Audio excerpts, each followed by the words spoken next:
October 14th, 1814, and the rain had begun to fall against the windows of Thornfield Hall as Eleanor Whitmore stood in the Dowager Duchess's sitting room for what she feared might be the last time. The chamber still smelled of lavender and old books, still held the impression of its former occupant in every cushion and carefully arranged portrait. Yet the warmth had fled from it 3 weeks past when the Dowager had drawn her final breath with Eleanor's hand clasped in hers. Now Eleanor stood in her only good dress, the black bombazine she had worn every day since the funeral, her grey eyes fixed on the man who had arrived that morning with the authority to dismantle everything she had known for 5 years. Frederick Ashworth, the Duke of Ravenscroft, stood near the fireplace with his back to the flames. And though Eleanor had heard stories of him from the Dowager across countless evenings, nothing had prepared her for the cold efficiency of his presence. He was tall and broad-shouldered, his dark hair swept back from a face that might have been handsome, if not for the severity that hardened every line of it. His blue eyes, piercing and impatient, swept over Eleanor as though cataloguing the contents of a room he intended to empty. She had hoped, foolishly perhaps, that her years of service might mean something. She had managed the household accounts, overseen the charitable works, sat with the Dowager through illness and loneliness, while this grandson remained abroad tending to investments and avoiding the obligations of blood. But hope, Eleanor had learned, was a luxury she could not afford. The Duke consulted his pocket watch, a gesture that dismissed her more eloquently than words. "Your services are no longer required, Mrs. Whitmore," he said, and his voice held no cruelty, only the flat pragmatism of a man settling accounts. "The estate will be restructured. I am returning to London within the fortnight, and I see no reason to maintain staff for a house that will stand largely empty." Eleanor felt the words land like stones in her chest, but she kept her spine straight and her hands folded before her. She had learned stillness in her years of service, learned to make herself small and useful and unobtrusive. "May I ask, Your Grace, how long I have to make arrangements?" He barely glanced at her. "1 week should be sufficient. The solicitor will address any wages owed at the reading tomorrow." Outside, the October wind drove the rain harder against the glass, and Eleanor thought of her small quarters in the East Wing, of the Dowager's gentle voice asking her to read aloud on winter evenings, of the children at the village school who would wonder why she no longer came. She thought of all the invisible threads that bound her to this place, and felt them beginning to fray. "Very well, Your Grace," she said quietly, and turned to leave the room with the dignity that was all she had left to her name. Now please take a moment and subscribe to our channel, and comment where you are watching from and what time is it. It is always fascinating to see where these stories get all around the world. Thank you. The library had always been the Dowager's favorite room, and Eleanor had spent countless hours here, organizing the leather-bound volumes by subject and author, creating a system of cataloging that brought order to decades of haphazard collecting. Now she sat in a chair near the rain-streaked window on the morning of October 15th, her hands wrapped around a teacup that had long since gone cold, watching Thomas Greville arrange his papers at the great mahogany desk. The elderly solicitor had served the family for 40 years, and his kind eyes found Eleanor's with a warmth that steadied her nerves. Frederick stood by the fireplace, his impatience evident in every line of his posture, consulting his pocket watch with the same dismissive gesture he had employed the day before. Eleanor had resigned herself to the reading as a formality, a final humiliation before she packed her few belongings and sought employment elsewhere. She had already begun composing letters in her mind, reaching out to distant connections who might know of a household requiring a companion or governess. The rain continued its relentless assault on the windows as Greville began to read, his voice measured and precise, detailing the distribution of the Dowager's personal effects, her jewelry to various goddaughters, her books to the village lending library Eleanor had helped establish. Eleanor listened with only partial attention until her own name cut through her reverie like a bell. To Eleanor Whitmore. Greville read, his voice warming. I leave Rose Cottage on the eastern boundary of the estate, along with an income of £50 per annum in recognition of her faithful service and genuine friendship. Furthermore, no alterations shall be made to the charitable works established during my lifetime, including the village school and the Widows' Fund, without Mrs. Whitmore's written approval, as she alone understands my intentions for their continuation. Eleanor's teacup rattled against its saucer, her hands suddenly trembling. She looked up to find Frederick staring at Greville with an expression of barely contained fury. What precisely does that mean? He demanded, his voice sharp. It means, Your Grace, Greville replied calmly, that certain estate holdings connected to these charitable endowments cannot be sold or restructured without Mrs. Whitmore's cooperation. The Dowager was quite specific in her instructions. Before Frederick could respond, the library doors burst open and a young woman swept into the room in a rustle of blue silk, her golden curls artfully arranged, her smile bright and possessive. Frederick, darling cousin, I came as soon as I heard you had arrived. Lady Beatrice Sinclair crossed to Frederick and pressed a kiss to his cheek, while her sharp eyes swept over Eleanor with undisguised contempt.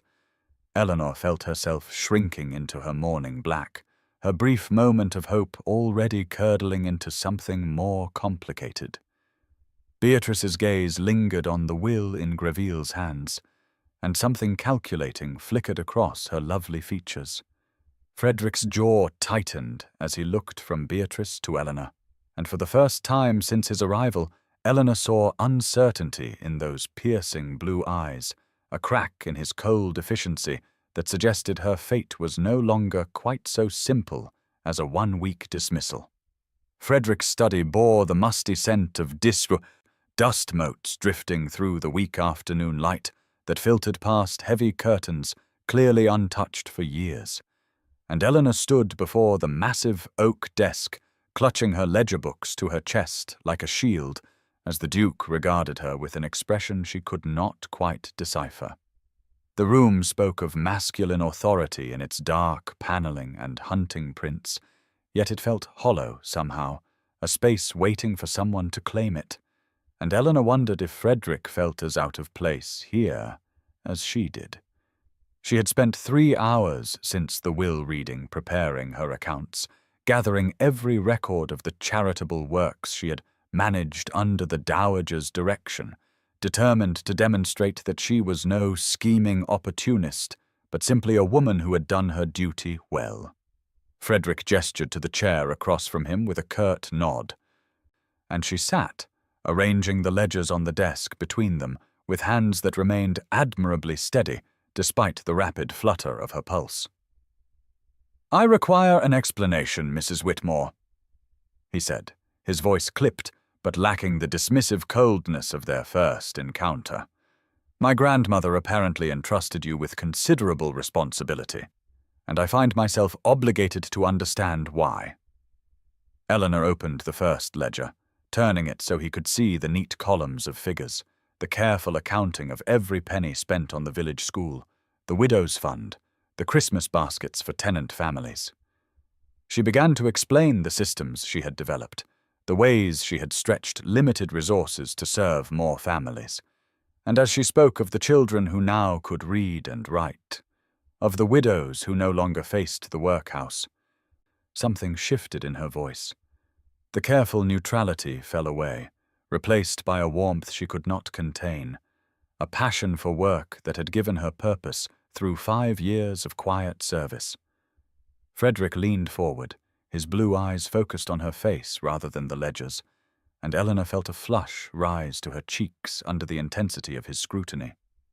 For one moment, something passed between them, a flicker of recognition, of genuine seeing, and Eleanor's breath caught in her throat. The door opened without warning, shattering the fragile connection, and Beatrice swept in with Mrs. Colburn trailing behind bearing a tea tray. The housekeeper's expression thunderous as she watched Beatrice settle herself on the settee as though she owned the room. "I thought you might need refreshment, cousin," Beatrice said sweetly, her eyes sliding to Eleanor with barely concealed malice. "And surely Mrs. Whitmore has duties elsewhere, rather than troubling you with tedious household matters?" Frederick's jaw tightened, but before he could speak, Beatrice continued, in a carrying whisper clearly meant to be overheard. "One does wonder how a simple companion came to have such influence over dear Aunt Margaret's affairs, does one not?" Eleanor felt the words like a blade between her ribs, but she kept her chin lifted, her grey eyes steady. "Your stay is extended indefinitely," Frederick said abruptly, his gaze holding Eleanor's with an intensity that made her stomach flutter. "Until these matters are properly resolved, you will remain at Thornfield." The morning of October 17th dawned clear and golden, the first respite from the relentless autumn rains that had shrouded Thornfield Hall since Frederick's arrival, and Eleanor walked the familiar path to the village school with a lightness in her step that had nothing to do with the sunshine warming her face and everything to do with escaping the suffocating atmosphere of the great house where Beatrice's poisonous whispers seemed to follow her through every corridor. The schoolhouse stood at the edge of the village, a small stone building with a slate roof and bright blue door that Eleanor had convinced the dowager to fund 3 years ago when she discovered that the village children had nowhere to learn their letters, and as she pushed open that cheerful door to the chorus of eager voices calling her name, she felt herself become someone other than the invisible companion, the unwanted complication, the woman whose presence was merely tolerated. Young Sarah rushed forward to show Eleanor the sampler she had been stitching, her small fingers proud of the uneven letters spelling out her own name, while little William tugged at Eleanor's sleeve, demanding to demonstrate his progress with sums, and Eleanor knelt among them with genuine joy, illuminating her plain features in a way that transformed her entirely. She did not see the rider who had followed at a distance, did not notice the tall figure who dismounted at the tree line and stood watching through the schoolhouse window, his blue eyes fixed on the scene within as though witnessing something that defied his understanding of the world. Frederick had told himself he was merely surveying the estate, familiarizing himself with his holdings after years abroad, but his horse had somehow carried him to this place he had heard mentioned in the ledgers, and now he could not look away from the woman who laughed with such abandon as a child placed a crown of autumn leaves upon her dark hair. A village woman emerged from the cottage beside the school and noticed the Duke standing there, and being of the sort who believed gentry ought to know the truth of things, she approached with a curtsy and began to speak of Mrs. Whitmore without prompting, telling how the lady had saved the school when the previous vicar wanted it closed, how she had paid for slates and primers from her own meagre wages, how she visited sick children in their homes and brought soup when families could not afford food. Frederick listened in silence, his rigid worldview cracking along fault lines he had not known existed. Watching through the window as Eleanor guided a struggling boy through a difficult passage with patience that seemed inexhaustible, her grey eyes bright with purpose, her whole being radiating a vitality he had never glimpsed in the mourning-clad shadow who navigated his grandmother's halls. Something uncomfortable stirred in his chest,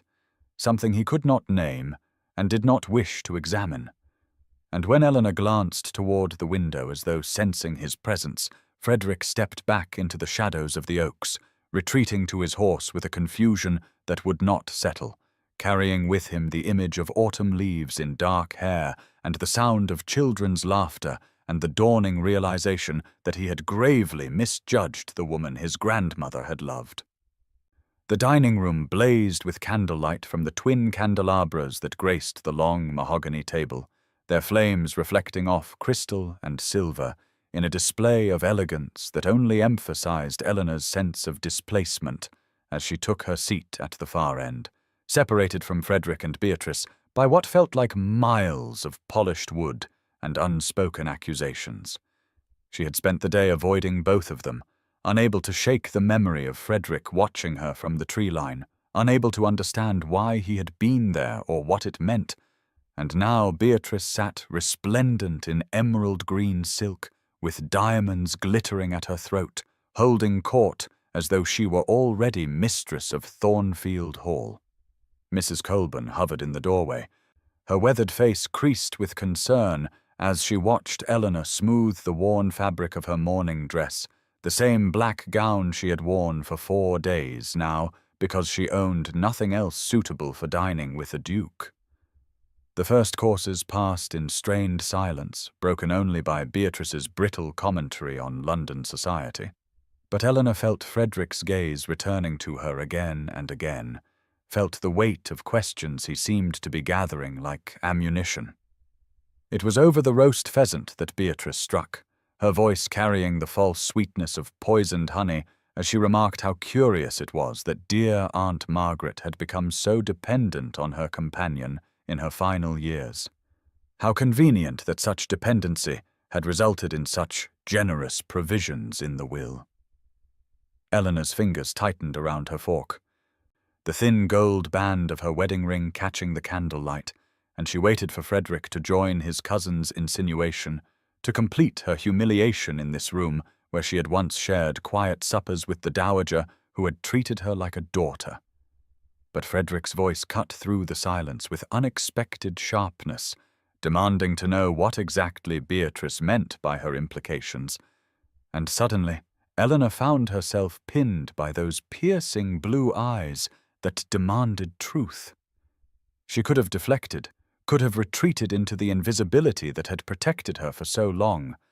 but something in his gaze stripped away her defenses, and she heard herself speaking of Charles Whitmore, her late husband, the charming second son who had courted her with poetry and promises before revealing himself as a wastrel and a gambler who had left her buried beneath a mountain of debt that took 2 years of her wages to clear. She spoke of selling everything she owned, of the creditors who had hounded her until the dowager had offered sanctuary, of the wedding ring she still wore not from sentiment, but as armor against the pity of others. The words fell into silence so complete that Eleanor could hear the candle flames guttering, could see Beatrice's triumphant expression faltering into uncertainty, could watch the shame spread across Frederick's features as he realized how thoroughly he had misjudged her. Mrs. Colburn pressed a hand to her heart in the doorway, and Eleanor felt tears threatening behind her eyes, felt the terrible vulnerability of having exposed her wounds to people who might use them against her. Yet when Frederick spoke her name with something like reverence in his voice, she understood that everything between them had irrevocably changed. The morning of October 19th found Eleanor in the dowager's rose garden, seated upon the cold stone bench where her beloved employer had spent countless hours in contemplation, the last blooms of autumn hanging heavy on their stems with petals bruised by frost and ready to fall at the slightest touch,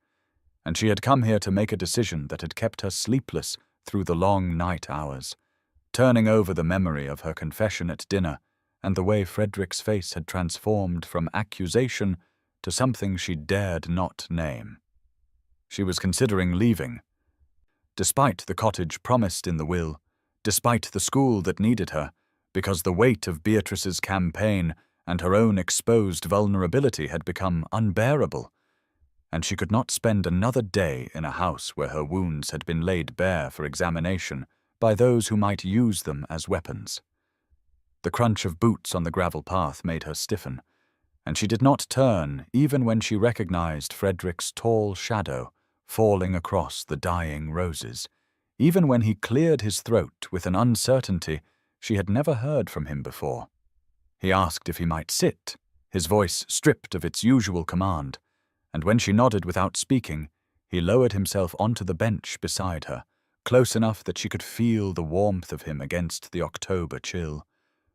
And for a long moment neither spoke, while the wind scattered crimson petals across the path like drops of blood. When Frederick finally broke the silence, his words came haltingly, as though each one cost him something precious. And he spoke of a woman named Arabella, who had courted him 3 years ago with declarations of love that had seemed genuine until he discovered she had been simultaneously negotiating with his solicitors about the precise terms of her marriage settlement, caring nothing for him beyond the fortune and title he represented. He told Eleanor that Arabella's betrayal had calcified something within him, had taught him to see mercenary motives behind every kindness, and that when he arrived at Thornfield to find a woman ensconced in his grandmother's household with provisions made in the will,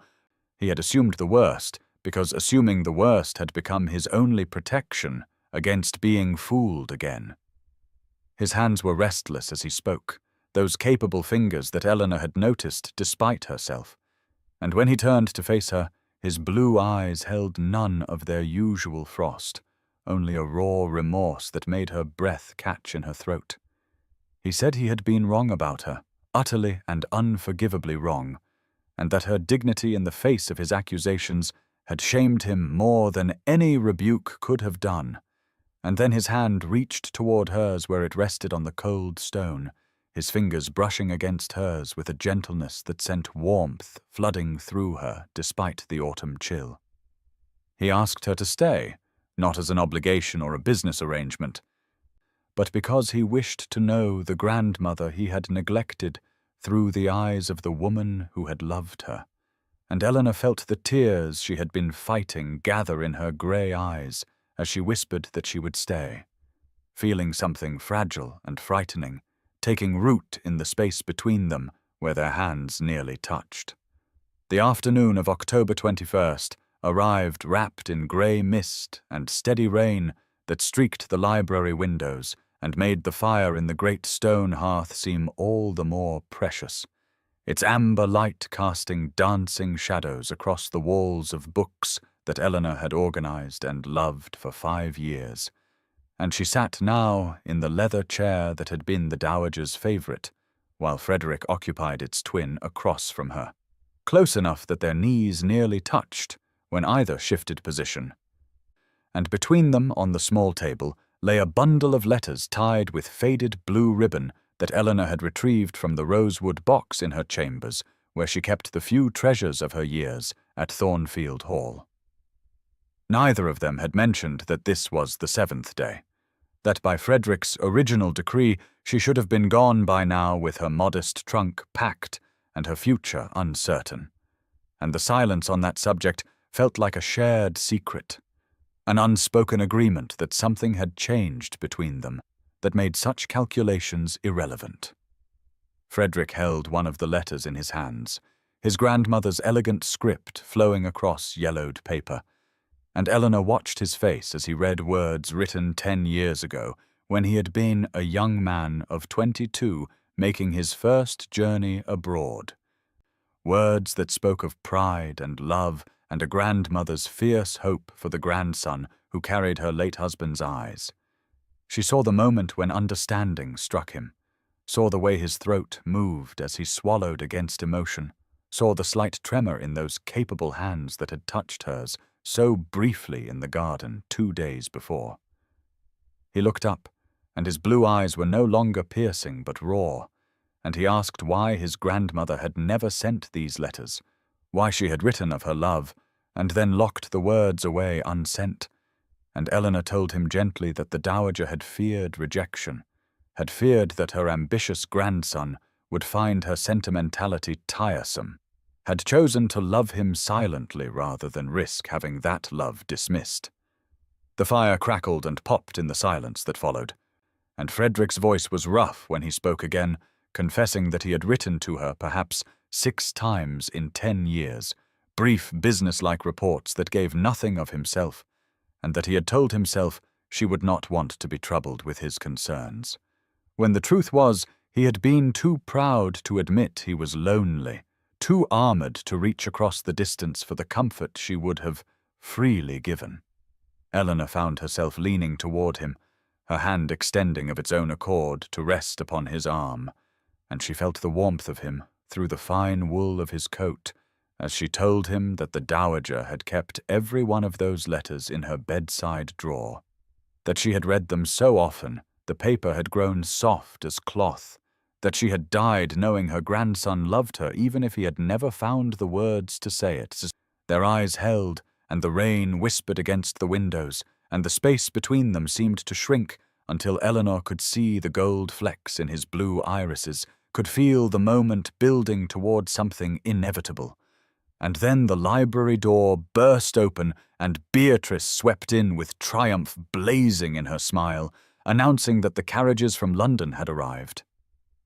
The evening of October 23rd found Thornfield Hall transformed into something Eleanor barely recognized, its corridors blazing with candles that cast dancing shadows across silk wallpaper and polished floors,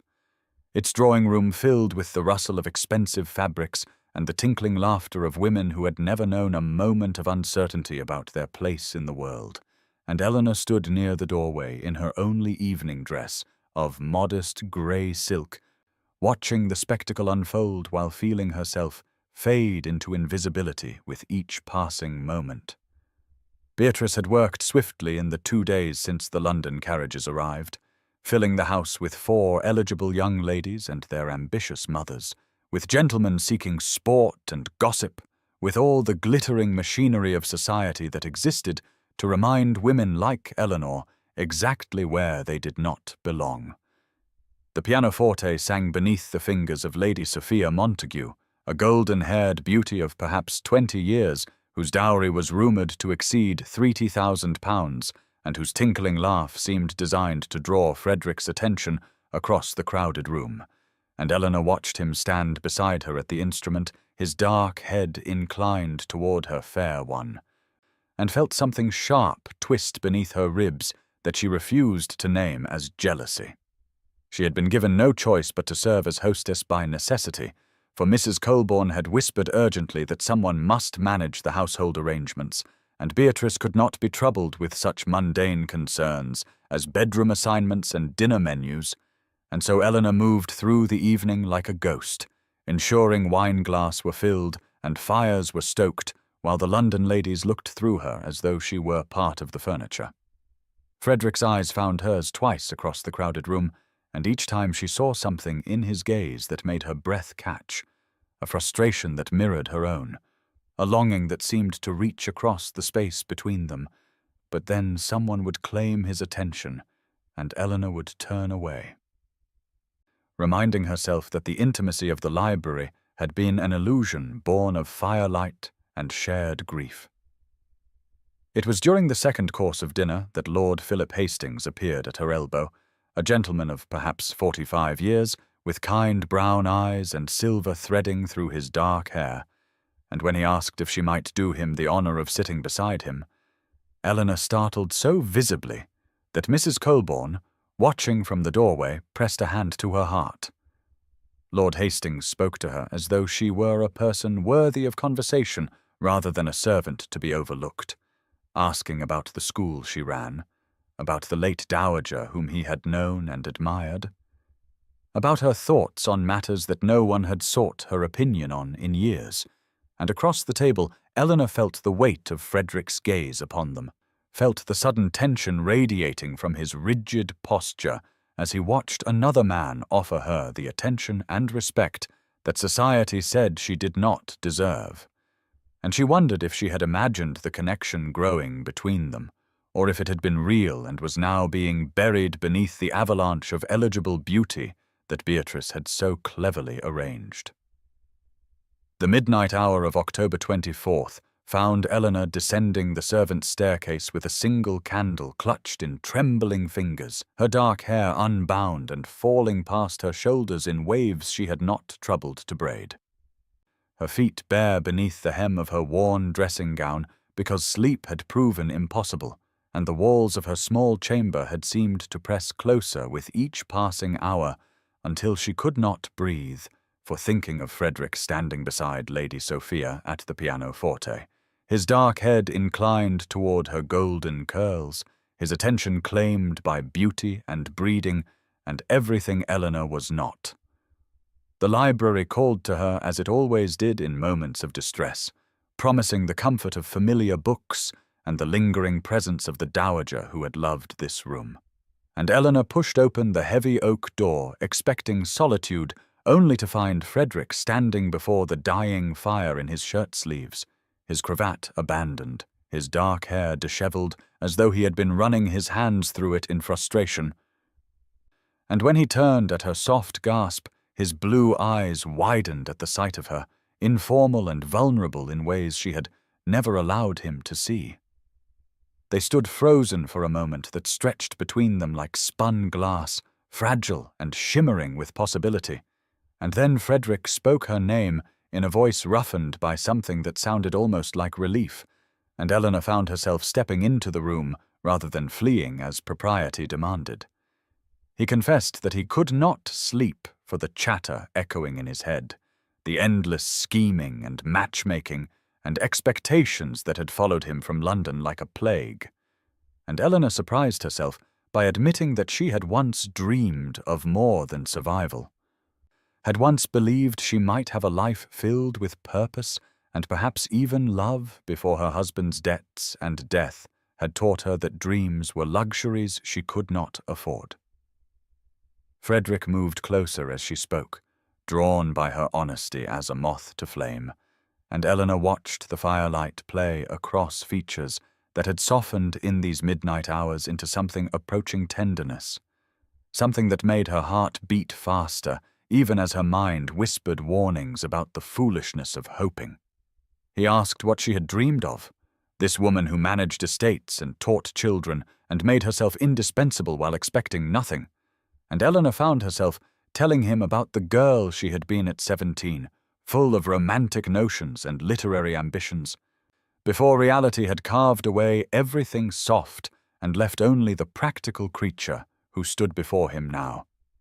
The space between them had narrowed without her noticing, until she could see the gold flecks in his eyes,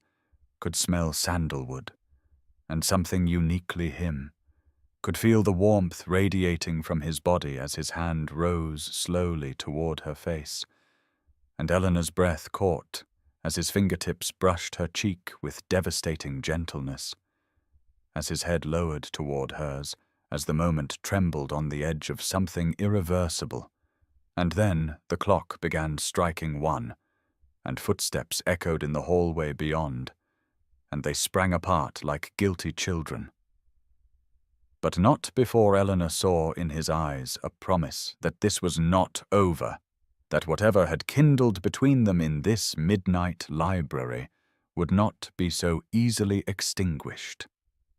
The afternoon of October 25th arrived wrapped in autumn's fading glory, the gardens of Thornfield Hall ablaze with chrysanthemums in shades of gold and copper, while dying leaves drifted across the gravel paths like whispered secrets,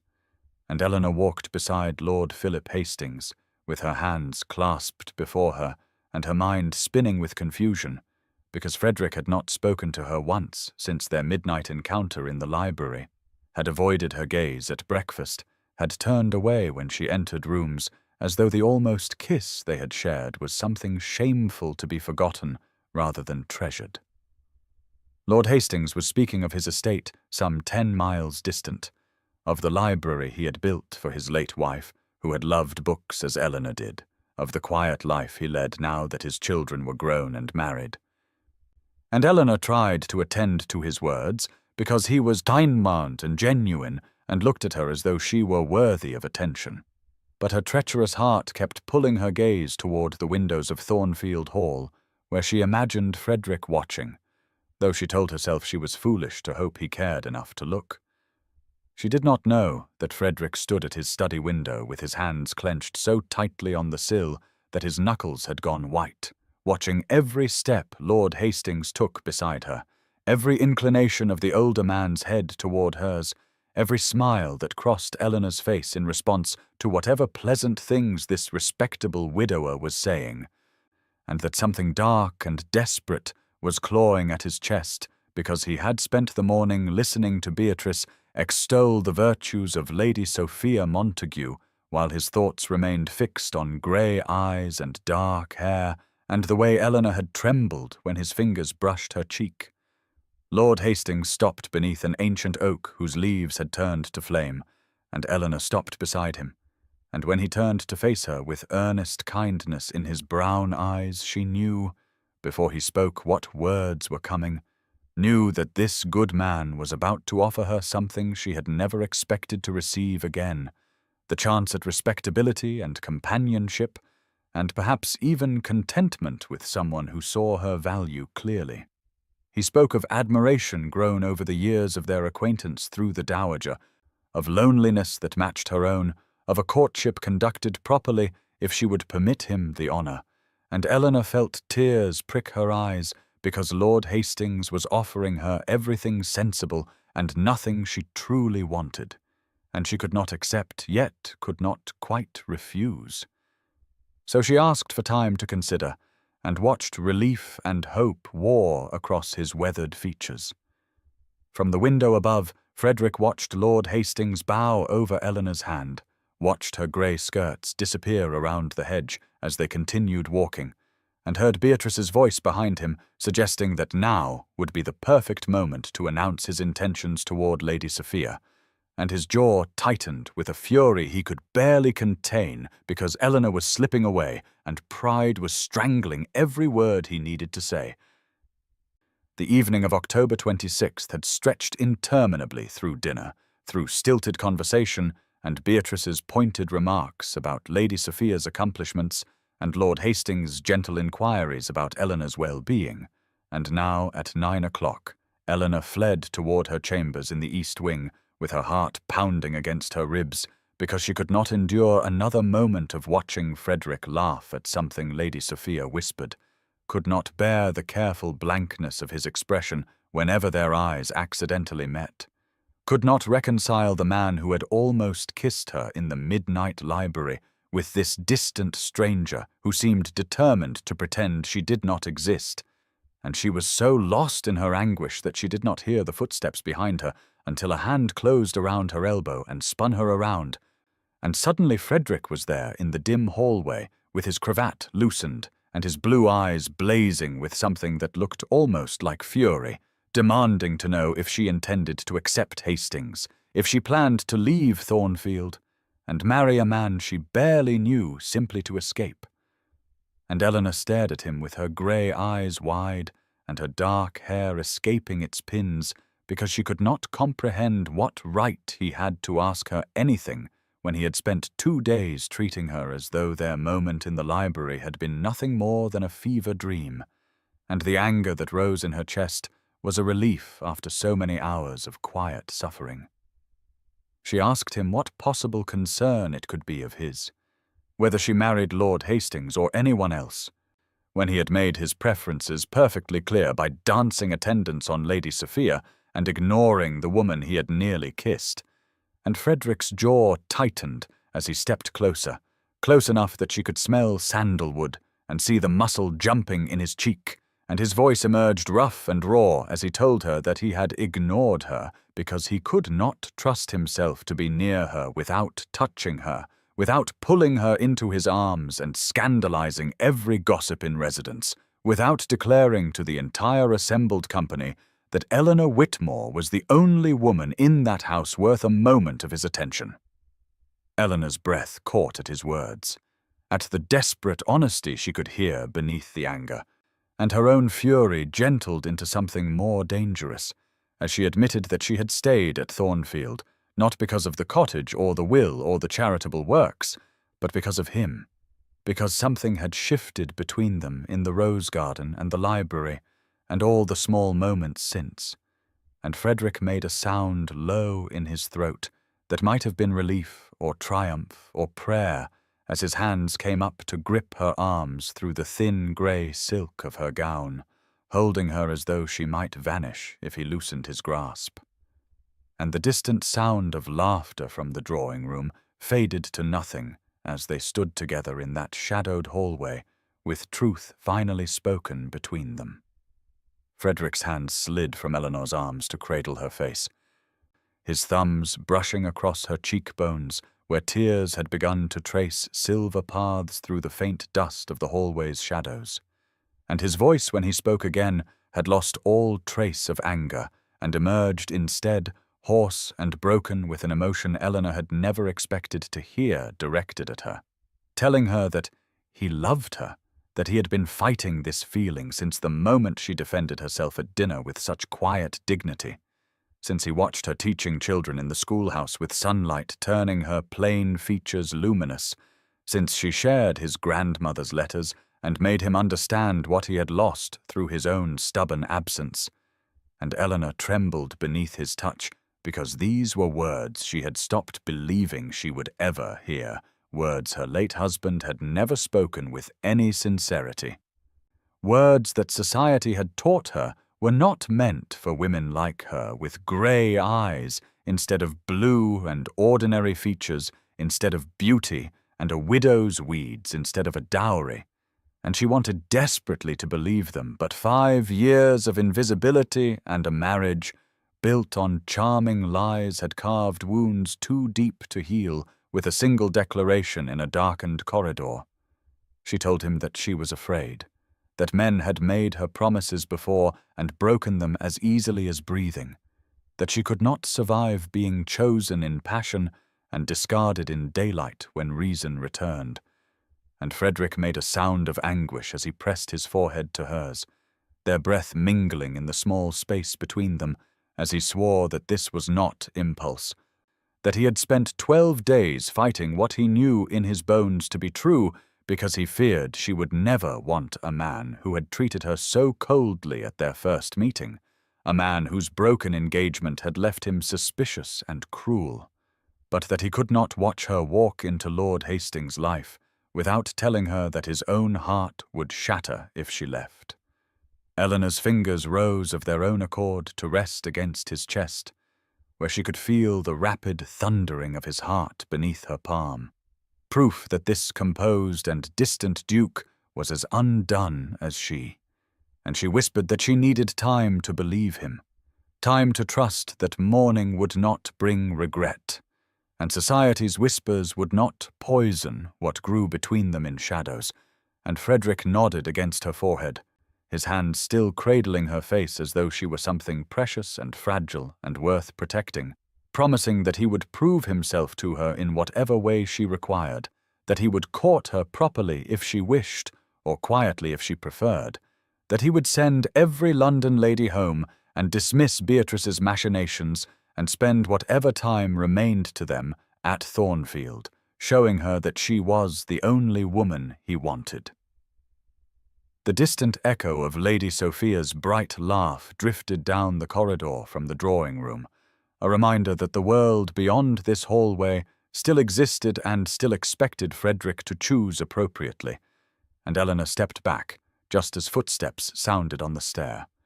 but not before she saw Mrs. Colborne's familiar figure pause at the corridor's end, glimpse them standing close with tears on Eleanor's cheeks and desperate tenderness on Frederick's face, and retreat with a small smile that spoke of hope and discretion and the loyalty of a woman who had watched Eleanor suffer invisibility for far too long.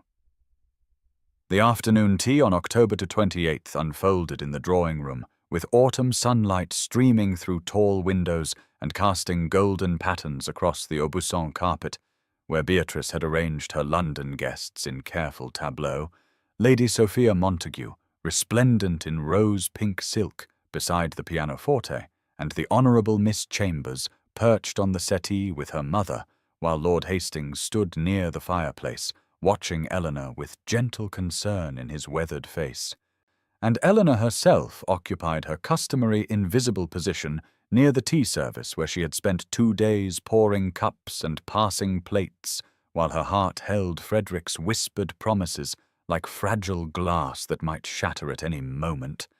And she watched him now, seated across the room with Beatrice at his elbow, searching his composed features for any sign that their hallway confession had been real rather than fever dream, any indication that the man who had cradled her face and sworn his love had not vanished with the morning light. And when their eyes met briefly over Lady Sophia's golden head, she saw something fierce and tender flicker in his blue gaze, before Beatrice reclaimed his attention with a tinkling laugh and a comment about household economies. And then Beatrice's voice rose with deliberate clarity as she remarked to Lady Sophia that it was such a peculiar arrangement having a paid companion serve as hostess, when surely someone of proper breeding ought to manage such duties.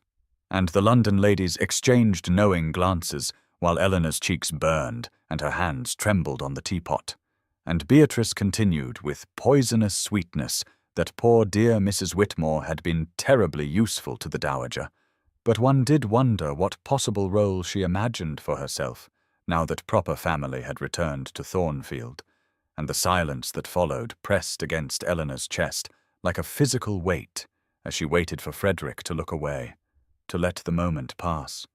to choose his cousin and his status and the appropriate path that society had laid before him. But instead, Frederick rose from his chair with a movement so sudden that his teacup rattled in its saucer, and his voice, when he spoke, carried the authority of generations and the cold fury of a man who had watched something precious be threatened, declaring that Mrs. Whitmore was not a paid companion, but the woman who had managed this estate with more intelligence and dedication than any steward he had encountered in all his years abroad, that she had been his grandmother's most trusted friend, and was now his own most valued adviser, and that anyone who offered her discourtesy offered discourtesy to him personally, as Duke of Ravenscroft. And the room fell utterly silent, as Beatrice's face drained of colour, and Lady Sophia's perfect lips parted in shock, and Lord Hastings smiled quietly into his teacup. And across the suddenly charged space, Frederick's eyes found Eleanor's with an expression that spoke more eloquently than any whispered declaration in a darkened hallway, a look that said he had chosen, and would go on choosing her regardless of consequence. And Eleanor felt something shift and settle in her chest like a key turning in a lock that had been rusted shut for years. The London guests departed Thornfield Hall on October 29th in a flurry of hastily packed trunks and thin-lipped farewells. Lady Sophia Montague's beautiful face pinched with humiliation as her mother handed her into their carriage without a backward glance at the Duke, who had so thoroughly embarrassed them by championing a widow of no consequence over her daughter's obvious charms. And Beatrice stood on the front steps, watching the procession of carriages wind down the drive with an expression that promised retribution, her emerald travelling costume bright against the grey morning, as she announced to Frederick that she would be returning to London herself, since clearly her assistance in finding him a suitable wife was neither wanted nor appreciated, and Frederick merely inclined his head with perfect aristocratic courtesy, and wished her safe travels while Eleanor watched from the library window above, her heart still trembling with the aftershocks of yesterday's public declaration, scarcely able to believe that this cold and distant Duke had stood before the cream of London society and proclaimed her his most valued adviser. And when Frederick found her there an hour later, with the house finally emptied of poisonous guests and scheming cousins, he crossed the room with purpose in every stride, and took her hands in his own, telling her that he hoped she understood what he had meant by those words, that valued adviser was the most he could say in company, but that she must know he meant so much more. And Eleanor felt tears prick her eyes as she confessed that she had spent the past 2 days waiting for him to remember himself, to realize that defending her publicly would cost him the good opinion of his peers. But Frederick shook his head and lifted her hands to press kisses against her knuckles, one after another, as he told her that the good opinion of people who would slight a woman of her worth was not something he had any interest in keeping. That his grandmother had written in her letters about the hollowness of society and the importance of surrounding oneself with genuine hearts rather than glittering facades, and that he had finally understood what she meant. And Eleanor laughed through her tears and told him that the dowager would have thoroughly approved of his performance at tea, that she could almost hear the old woman cackling with delight at Beatrice's expression when Frederick rose to Eleanor's defence, and this shared memory of the woman they had both loved in different ways drew them closer until Frederick's arms wrapped around her and Eleanor pressed her face against his chest and breathed in the scent of him, sandalwood and clean linen and something uniquely his own, and they stood there in the library where everything had truly begun. Surrounded by books the dowager had loved and Eleanor had organized, while autumn rain began to tap against the windows and the fire crackled low in the grate, and Frederick murmured against her hair that he wanted to court her properly now that the house was their own again, wanted to show her every day that his feelings were constant and true, and Eleanor lifted her face to meet his blue eyes and told him that she was beginning to believe him, that yesterday had cracked something open in her chest that had been sealed shut since her husband's betrayal, and when Frederick lowered his head and brushed his lips against her forehead with infinite tenderness, Eleanor closed her eyes and let herself hope for the first time in years that perhaps she had finally been chosen by someone worthy of the word. The days that followed October 29th unfolded with a gentleness Eleanor had never before experienced. A careful courtship conducted in the quiet spaces of Thornfield Hall, where Frederick sought her out each morning with some new excuse to spend time in her company, whether to review the estate accounts that she knew better than any steward, or to walk the grounds that his grandmother had loved, or simply to sit beside her in the library while rain streaked the windows and the fire burned low, and Eleanor found herself learning the texture of his laughter when she made some dry observation about the departed London guests, found herself memorizing the way his blue eyes softened when he looked at her across the breakfast table, where they now sat together without the barrier of formal distance. And on the morning of November the 2nd, he arrived at the schoolhouse in the village where she taught her lessons to young Sarah and little William and the dozen other children whose futures the dowager had cared about enough to fund. And Eleanor felt her heart stumble in her chest when she saw him standing in the doorway with autumn sunshine gilding his dark hair, watching her with an expression of such open admiration that several of the older girls giggled and whispered behind their slates. And after the lessons ended, Frederick walked her back through the village, where shopkeepers and farmers called greetings to her by name, and looked at the Duke beside her with curious speculation that would surely become gossip by nightfall. But Frederick seemed unconcerned as he tucked her hand into the crook of his arm and told her that he had written to his solicitor in London about the arrangements he wished to make, that he wanted to ensure the school's funding would continue regardless of what the future held. And Eleanor asked him what he meant by regardless, and Frederick stopped walking in the middle of the lane, with villagers passing around them like water around a stone, and told her that he meant he wanted her to know she would never again have to fear for her security or her purpose, that whether she chose him or not, she would always have a home at Thornfield and a school to run, and children who needed her particular brand of fierce intelligence and tender patience. And Eleanor felt tears spill down her cheeks as she realized that this man, who had once given her 7 days to leave, was now offering her forever without conditions, was proving his love not through grand declarations, but through the practical kindness of ensuring she would never again be at the mercy of anyone's whim, and when she asked him why he would do such a thing if she might still refuse him, Frederick lifted her hand to his lips and pressed a kiss against her fingers right there in the village lane with old Mrs. Grayson watching from her cottage window and the blacksmith pausing in his doorway to stare. And Frederick said that he did it because she had taught him through her example that love meant wanting someone's happiness more than your own possession of them, and Eleanor laughed through her tears and told him that he was making it terribly difficult for her to maintain her sensible caution when he insisted on being so inaccessibly wonderful.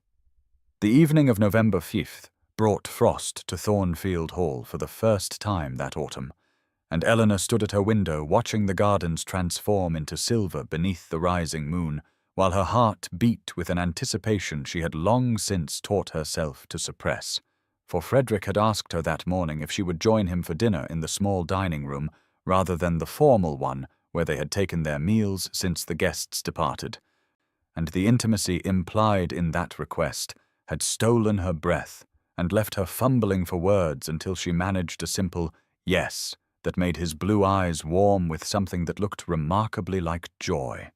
And now she smoothed her grey silk dress with trembling hands and wondered if she was foolish to have spent extra time arranging her dark hair. Foolish to have asked Mrs. Colburn for the small pearl earrings the Dowager had given her last Christmas. Foolish to hope that tonight might be the night when words became something more permanent.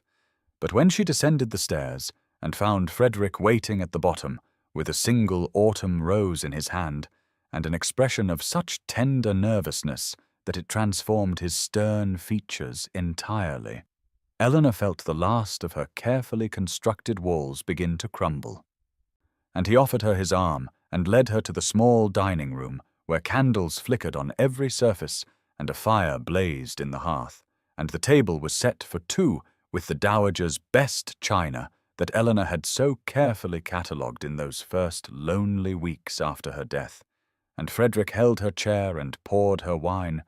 and they spoke of small things at first, the school and the estate, and the letter from Thomas Greville confirming the legal arrangements Frederick had made to secure her future. But as the meal progressed, and the wine warmed her blood, and the candlelight softened the space between them, Frederick grew quiet in a way that made Eleanor's pulse quicken. And finally he set down his glass and reached across the table to take her hand, and told her that he had something to ask her. Something he had been wanting to ask since the morning he watched her teaching children in a village schoolhouse, and realized that everything he thought he knew about worth and value and love had been terribly wrong. And Eleanor felt tears gathering in her grey eyes as Frederick rose from his chair and came around the table to kneel beside her, his blue eyes bright with emotion as he asked if she would do him the extraordinary honor of becoming his wife. And Eleanor thought of all the years she had spent invisible, all the years she had accepted that women like her did not get chosen, all the years she had watched from the edges of ballrooms and drawing rooms while others danced and laughed and loved. And she looked down at this proud duke kneeling before her with his heart in his eyes, and she said yes, yes, 1,000 times yes. And Frederick rose and pulled her into his arms and kissed her properly for the first time, and Eleanor melted into him with 27 years of loneliness dissolving in the warmth of his embrace, while outside the frost continued to silver the gardens, and inside the fire crackled and the candles guttered, and two people who had been so very alone finally found their way home to each other. The news of the Duke of Ravenscroft's engagement to the Dowager's former companion spread through the county like wildfire in the days following November 5th, carried on the whispers of servants and the scandalized gasps of society matrons who declared it the most shocking misalliance of the season, and Eleanor found herself the subject of more attention than she had received in her entire 27 years of existence, though now the attention came tinged with a mixture of disbelief and grudging respect rather than the dismissive invisibility she had grown accustomed to, and Frederick seemed entirely unconcerned by the gossip that reached them through letters from London and the pointed silence of certain neighbours who declined to call, instead focusing his considerable energy on planning a wedding that would take place before Christmas in the small chapel at Thornfield, where his grandmother had been married some 60 years before, and Eleanor spent her mornings still teaching at the village school, where young Sarah and little William greeted the news of her impending marriage with the uncomplicated joy of children who simply wanted their beloved teacher to be happy,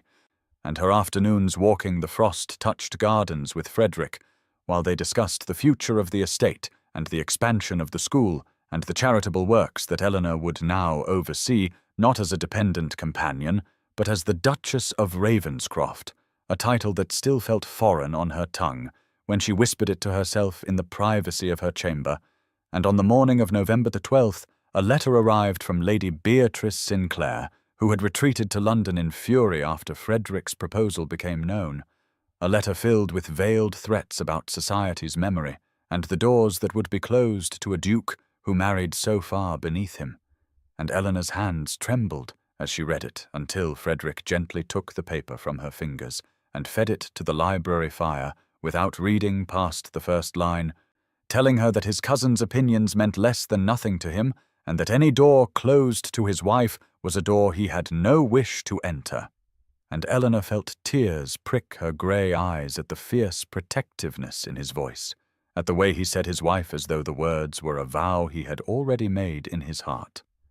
And later that day, Thomas Greville arrived with documents for Frederick to sign, and found them sitting together on the library sofa, with Eleanor's head resting against Frederick's shoulder while he read aloud from one of his grandmother's favourite novels. And the elderly solicitor smiled with the satisfaction of a man who had watched a story unfold exactly as he had hoped, telling them both that the dowager would have been pleased beyond measure to see her beloved grandson and her treasured companion find such happiness together. And Frederick's arm tightened around Eleanor as he said that he only wished his grandmother had lived to see it, and Eleanor pressed a kiss to his shoulder and told him that she believed the dowager knew, that somehow in whatever realm existed beyond this one, the woman who had given Eleanor purpose and dignity and hope was watching and smiling, and finally at peace, knowing that the two people she had loved most in the world had found their way to each other through the grief of losing her. The wedding of Frederick Ashworth, Duke of Ravenscroft, to Eleanor Whitmore took place on the morning of December 18, 1814, in the small stone chapel at Thornfield Hall, where generations of Ashworths had spoken their vows, and Eleanor stood at the altar in a gown of ivory silk that Mrs. Colburn had insisted on ordering from London, despite Eleanor's protests that something simpler would suffice, and as Frederick took her trembling hands in his steady ones and spoke the words that would bind them together for all their remaining days, Eleanor felt the last remnants of the invisible woman she had been dissolving like morning frost beneath the winter sun that streamed through the chapel's ancient windows, and the pews were filled not with the glittering society figures who had whispered about the scandal of the match, but with the people who had known and loved Eleanor during her years at Thornfield, the village families whose children she taught, Thomas Greville dabbing at his eyes with a handkerchief, Mrs. Colborne weeping openly in the front row, and young Sarah and little William from the school serving as flower-bearers with such solemn pride that Eleanor had to blink back tears of her own. And when the vicar pronounced them husband and wife, and Frederick kissed her with a tenderness that made her knees weaken, a cheer rose from the assembled villagers that would have scandalized any proper London congregation, but filled the chapel with a warmth that no amount of aristocratic approval could have matched. And afterward there was a wedding breakfast in the great hall, where the long tables groaned with food, and the servants who had become Eleanor's family over 5 years raised glasses to toast the new Duchess, and Frederick kept her hand clasped in his throughout the meal, as though afraid she might vanish if he released her. And when the celebrations finally wound down, and the guests departed, and the winter darkness settled over Thornfield Hall, Frederick led Eleanor up the grand staircase to the ducal chambers that had been prepared for them, and he paused at the threshold, and looked down at her with those piercing blue eyes that had once seemed so cold, and were now filled with such warmth that Eleanor felt she might weep from the sheer impossibility of finding herself here in this moment with this man who saw her and chose her and loved her. And Frederick told her that he had spent years building walls around his heart, and she had dismantled them so gently he had not even realized they were falling until he found himself standing in their ruins completely defenseless against her. And Eleanor reached up to touch his face, and told him that she had spent years believing she was meant to be overlooked, and he had seen her when no one else did. And that gift was worth more than any title or estate or fortune he could offer. And Frederick lifted her into his arms and carried her across the threshold, and the door closed behind them on the world that had once deemed them both unworthy of love, leaving only the warmth of the fire and the softness of candlelight and two hearts that had finally found their way homes. The months that followed their wedding night unfolded like pages from a book Eleanor had never dared to imagine herself inhabiting. And as winter settled over Thornfield Hall, with its crystalline frosts and early darkness, she found herself transformed in ways both visible and invisible, no longer the grey shadow who moved through rooms unnoticed, but the Duchess of Ravenscroft, whose opinions were sought and whose presence commanded attention. And Frederick proved himself a devoted husband in countless small ways that mattered more to Eleanor than any grand gesture could have. The way he reached for her hand during quiet evenings by the fire, the way he asked her thoughts on estate matters and listened with genuine interest to her answers, the way he looked at her across crowded rooms with those blue eyes that had once seemed so cold and now held such warmth that Eleanor sometimes had to look away lest she weep from the overwhelming reality of being so thoroughly seen and wanted. And by February, the London gossip had begun to shift from scandal to grudging acceptance, as word spread that the Duke of Ravenscroft seemed genuinely besotted with his unconventional bride, and Eleanor received her first invitations to society events, though she declined most of them in favour of remaining at Thornfield, where her school continued to thrive, and where the life she and Frederick were building together felt more real than any ballroom triumph could. And on a morning in early March, when the first snowdrops were pushing through the frozen ground in the garden, where Frederick had once apologized to her beneath the fading roses, Eleanor woke to a certainty that had been growing within her for weeks,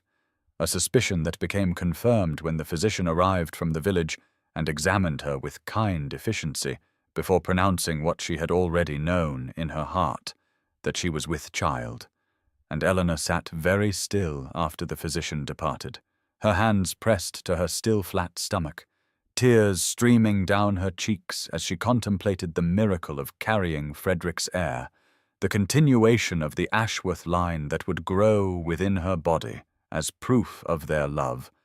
And when Frederick returned from his morning ride and found her sitting in the window seat of their chambers with that particular expression on her face, he crossed the room in 3 long strides and knelt before her and took her hands in his and asked what was wrong with such fear in his voice that Eleanor almost laughed through her tears as she lifted his hand and pressed it to her belly and watched his face transform from worry to confusion to dawning wonder as understanding broke across his features like sunrise. And Frederick gathered her into his arms with such trembling tenderness that Eleanor felt her heart might burst from the sheer impossibility of this life she had stumbled into, this love she had never expected, this family they were creating together in the house where she had once believed herself destined to remain forever invisible. And Frederick whispered against her hair that she had given him everything, his grandmother's memory restored, his heart awakened, his future filled with hope, and now a child to carry forward all they had built. And Eleanor held him close and thanked whatever Providence had brought a cold duke to Thornfield Hall on an October afternoon with a 1-week notice that had somehow become a lifetime.